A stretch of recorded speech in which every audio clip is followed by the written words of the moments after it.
yung bago nating tanim mga boss sa ating farm. Ito po yung sigang natin. Yan o. Yan.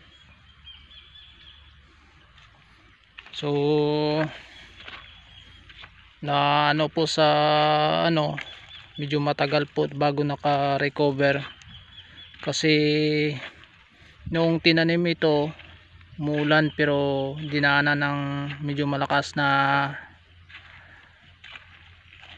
init kaya yung mga dahon niya ay maliliit. Yan, pero nakadilig na tayo ng isang bisis dito yung para sa pangpataba niya. Yan sa area natin. Ito po ay ano pa lang ay mahigit isang linggo pa lang. So ito na yung mga itsura niya. Maliit pa hanggang yun doon sa dulo na sa may unahan pa sa may drum yung haba nito.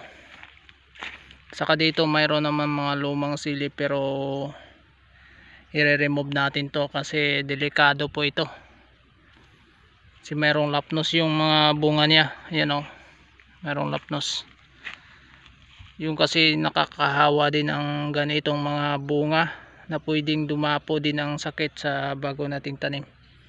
Kaya gawin po natin dyan, puputol po natin yan next day. Yun, masyadong matirik ang araw. So mayroon po tayong gagawin ngayon ay mag-spray po tayo ngayon. Talagang nakapagdaanan tayo dito. Nais po natin tingnan yung itsura ng ating bagong tanim. Kahapon ay umulan dito pero bago pa nangyari ang ulan tayo po ay nagdilig ng tubig sa ating halaman. Kasi nakikita po natin ay medyo nalanta na po sa init yung mga halaman natin, kaya ang ginawa po natin ay nagdilig po tayo. Yan. Ito na area ay naglalaman lang ng 2,000 na puno mga busing ng ating area. Sigang, tanim nating sigang. Diyan. Hanggang dyan sa may babayan, may upo. Taniman natin yan hanggang doon sa dulo. Medyo may kahabaan din ito. Yan. So ang isang linya ay talagang mahigit 100 puno. Ang isang linya. Kasi yung distansya naman natin ay mahigit 1 roller. Distansya ng ating sili. Ay ito po ay labis nating iniingatan kasi medyo hindi maulanin ang panahon ngayon. Kaya ginawa po natin ay nagdidilig po tayo ng ordinary tubig, yung natural lang na tubig, at saka nagdilig din tayo ng pangpataba nito, isang bisis pa lang.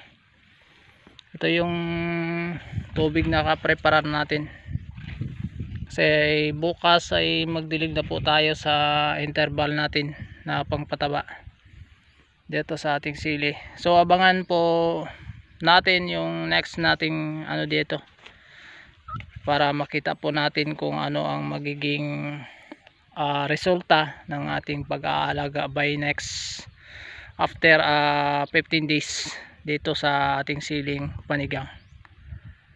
O ayan.